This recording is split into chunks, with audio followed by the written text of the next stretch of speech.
Hello everyone.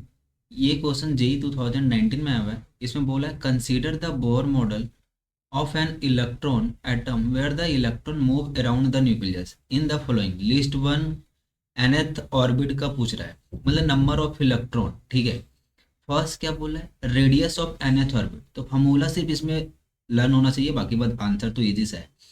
तो अगर आपको पता हो रेडियस ऑफ nth ऑर्बिट का क्या होता है 0.529, ये फाइंड करना पड़ता है। तो अभी हम यहाँ फॉर्मूला लिख रहे हैं क्योंकि सिर्फ आंसर बताना है। N square upon Z. Learn रखना, आर का जो यूनिट होता है इसमें सो एंगस्ट्रम में लेते हैं, तब ये फॉर्मूला बनता है। ठीक है, सेकेंड में बोला है, सेकेंड देखो एंगुलर मोमेंटम बोला ना, एंगुलर मोमेंटम का भी फॉर्मूला लिख लेते हैं। Angular momentum M B R equal to N S by 2 pi. ठीक है, थर्ड बोला है काइनेटिक एनर्जी का। तो काइनेटिक एनर्जी का भी फॉर्मूला nth ऑर्बिट में क्या होता है 13.6 Z square upon N square, और ये होता है इलेक्ट्रॉन वोल्ट में। और फोर्थ बोला है पोटेंशियल एनर्जी।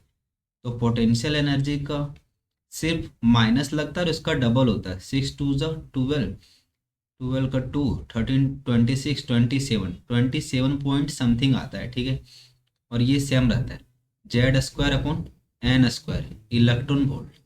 अब यहाँ से चेक क्या करना, सिंपल सा उस पर आ जाओ, सिंपल सा आ जाएगा। देखो फर्स्ट में बोला है आपको रेडियस ऑफ nth ऑर्बिट का बताने के लिए कौन सा ऑप्शन है। 15 क्वेश्चन में बोला है which of the following correct है।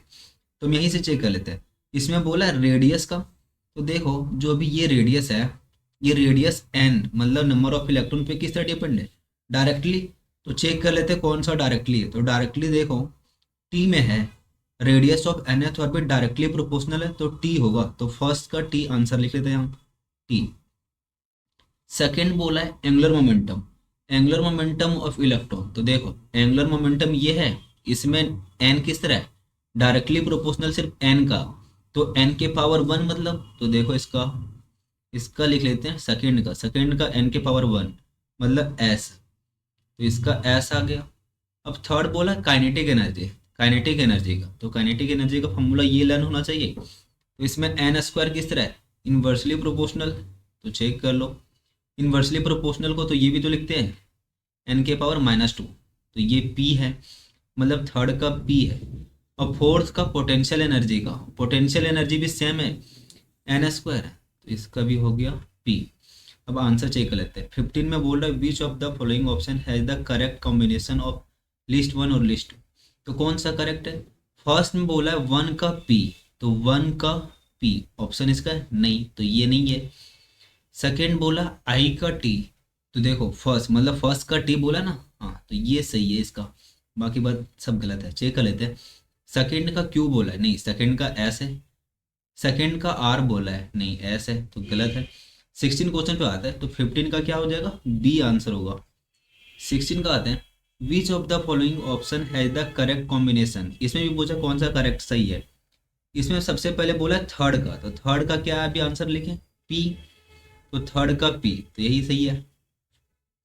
तो 16 का 1 सही हो गया। अदर चेक कर लो, थर्ड का एस बोला है, एस नहीं है पी है, तो ये गलत हो गया। 4 का क्यू नहीं पी है, तो गलत हो गया। डी का बोला है 4 का यू, 4 का यू नहीं है पी है, तो इसका आंसर क्या हो गया ए।